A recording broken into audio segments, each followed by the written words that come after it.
Hi friends, Radhika বাবু tips channel আপনাদেরকে স্বাগতম। আজকের এই ভিডিওর মাধ্যমে এমনই কিছু গুরুত্বপূর্ণ বিষয় আলোচনা করব যা অনেকেরই আমাদের কমেন্ট বক্সে বলে থাকেন।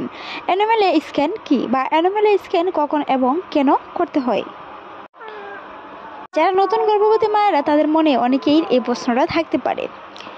অ্যানোমালি স্ক্যান এক ধরনের আলট্রাসাউন্ড স্ক্যান যার মাধ্যমে গর্ভপ্রণ প্লাসেন্টা এবং মায়ের পেনবিক অঙ্গগুলো নির্ভুলভাবে পর্যবেক্ষণ করা হয়ে থাকে। এই স্ক্যান রুটিন প্রিন্যাটাল কেয়ারের একটি গুরুত্বপূর্ণ অংশ। অ্যানোমালি স্ক্যানে level 2 ultrasound, anomaly scan, mean pregnancy scan এবং বোরপ্লোগালি স্ক্যান নামে অভিহিত করা হয়ে থাকে। অ্যানোমালি স্ক্যান সাধারণত আল্ট্রাসাউন্ড একই পদ্ধতিতে এবং একই মেশিনে করা হয়ে থাকে, তবে দুটি ভিন্ন রকম। আর দুটির মধ্যে মূল পার্থক্য হলো স্ক্যানের জোড়া এবং ভ্রূণের বৃদ্ধি বেশ সময় নিয়ে খুঁটিনাটি পরীক্ষা করা হয়ে থাকে। এমনকি অ্যানোমালি স্ক্যানে সাধারণত 2D আল্ট্রাসাউন্ড মেশিন ব্যবহার করা হয়ে থাকে, তবে ভ্রূণের বৃদ্ধির কোনো অস্বাভাবিকতা ধরা পড়লে তা আরও ভালোভাবে নিশ্চিত হওয়ার জন্য 3D আল্ট্রাসাউন্ডের পরামর্শ দিয়ে থাকেন অভিজ্ঞরা। এর সাথে জানাবো অ্যানোমালি স্ক্যান কী কারণে করা হয়ে থাকে। অ্যানোমালি স্ক্যান এর মাধ্যমে সাধারণত যে বিষয়গুলো পরীক্ষা করা হয় সেগুলোর মধ্যে অন্যতম কয়েকটি বিষয় হলো গর্ভাশয়ে কয়টি ত্রুটি আছে তার সংখ্যা, কখনো কখনো গর্ভাবস্থায় 20 সপ্তাহের আগ পর্যন্ত যমজ সন্তান কিনা তা বোঝা যায় না, কিন্তু অ্যানোমালি স্ক্যানে এটি নিশ্চিত হওয়া সম্ভব। ভ্রূণের দ্বারার আকার ও আকৃতি, শিশুর মস্তিষ্কে ত্রুটি থাকলে এই স্ক্যানে বুঝতে পারা যায় সম্ভাবনা থাকে অনেকাংশেই বেশি, যদিও এরকম ঘটনা খুবই কম ঘটে থাকে। তবে সেই সময়টাতে ভ্রূণের হৃৎপিণ্ড পর্যবেক্ষণ করা হয়। হৃৎপিণ্ডের চারি এককুষ্ট পরিমাণ করা হয়। উপরের দুটি প্রকোষ্ঠ বা নিচে দুটি প্রকোষ্ঠ নিলয়ের আর স্কেল এর দুটি প্রকোষ্ঠ আয়তনের সময় আছে কিনা তা দেখা হয়ে থাকে। প্রতিটি হৃৎস্পন্দনের সাথে সাথে কাণ্ডগুলো খোলা হয় বন্ধ কিনা সেটিও পরীক্ষা করা হয়ে থাকে। এছাড়াও প্রধান ধমনী এবং শিরাগুলো যেগুলো রক্ত প্রবাহের হৃৎপিণ্ডে নিয়ে আসে বা হৃৎপিণ্ডে থেকে সারা শরীরে ছড়িয়ে দেয় সেই বিষয়গুলো খুঁটিনাটি দেখা হয়।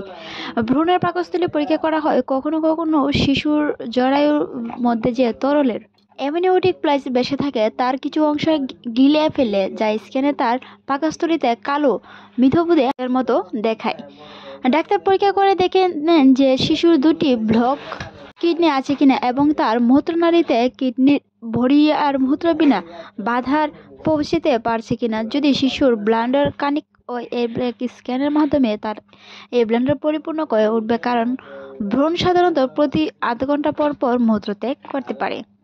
শিশুর মুখও পরীক্ষা করা হয়, দেখা হয় তার ঠোঁট কাটা কিংবা সেলফেট লিপ কিনা। এতে তা কখনো কখনো শিশুর মুখের মধ্যে তালু, ঠাটকা কাটা এবং কি প্যালেটে থাকতে বা সহজেই বোঝা যায় না।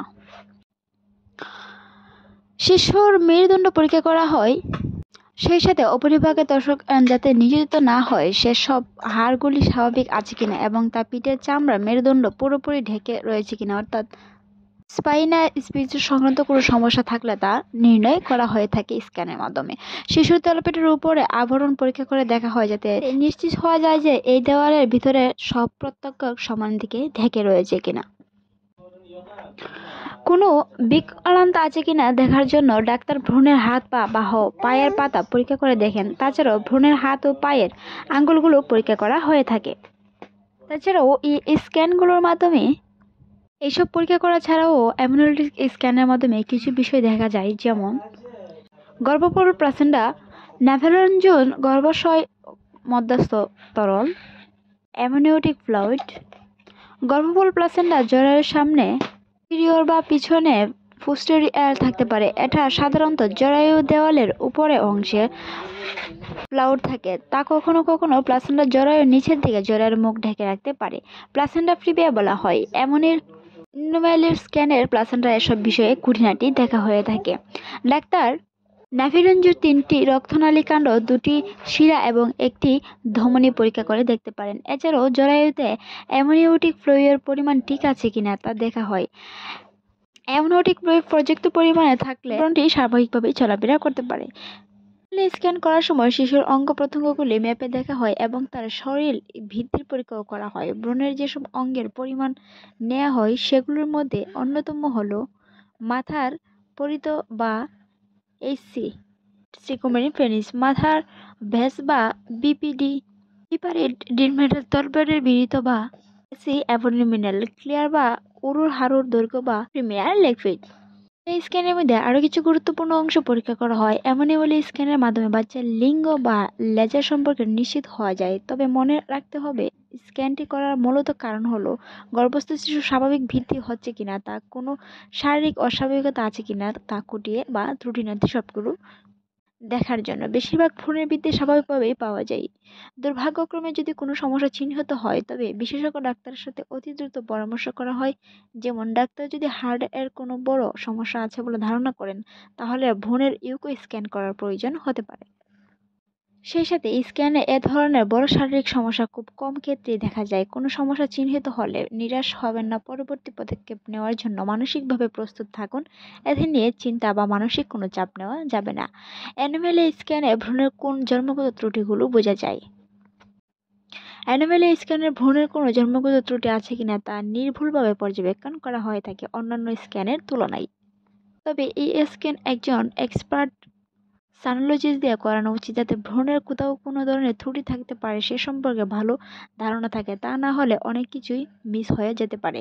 অ্যানোমালি স্ক্যানের মাধ্যমে ভ্রূণের বেশ কিছু জন্মগত ত্রুটি নির্ণয় করা হয়। এই স্ক্যানের ফলাফল মোটামুটি নির্ভুল হলেও এর মাধ্যমে 100% নিশ্চিতভাবে ভ্রূণের সব অস্বাভাবিকতা নির্ভর করা যায় না। এই স্ক্যানের মাধ্যমে গবেষণায় দেখা গেছে, অ্যানোমালি স্ক্যানের মাধ্যমে 95% বা স্পাফিডিয়া, 88% নীল বা প্লেকেট এর 60 থেকে 70% জন্মগত হৃদরোগ নির্ণয় করা সম্ভব হয়ে থাকে। এছাড়াও এর মাধ্যমে 50 থেকে 70% ডাউন স্কিট সম্পর্কে ধারণা পাওয়া যায়। তবে একমাত্র নির্ভুলভাবে বলা যাবে অ্যামনিওস্টেজ এর মাধ্যমে।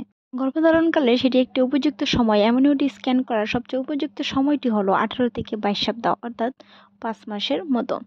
18 সপ্তাহের আগে এটি করা হয় না, কারণ সে সময় ভ্রূণের সব অঙ্গ প্রত্যঙ্গ পুরোপুরি বিকশিত না হয়ে থাকার সম্ভাবনাই বেশি, যার কারণে স্ক্যানের সঠিক পরিমাণ পাওয়াটা অনেকটাই কঠিন হতে পারে। 18 সপ্তাহের আগে কিংবা তারপরে এই স্ক্যানটি করার বিশেষ দুটি কারণ রয়েছে। 22 সপ্তাহের পরে এই স্ক্যান করার দুটি কারণ হলো, প্রথমত 22 সপ্তাহের পর ভ্রূণের আকার বেড়ে যাওয়ার কারণে তার শরীরের চারপাশে আল্ট্রাসাউন্ড ভালোভাবে বোঝা নাও যেতে পারে।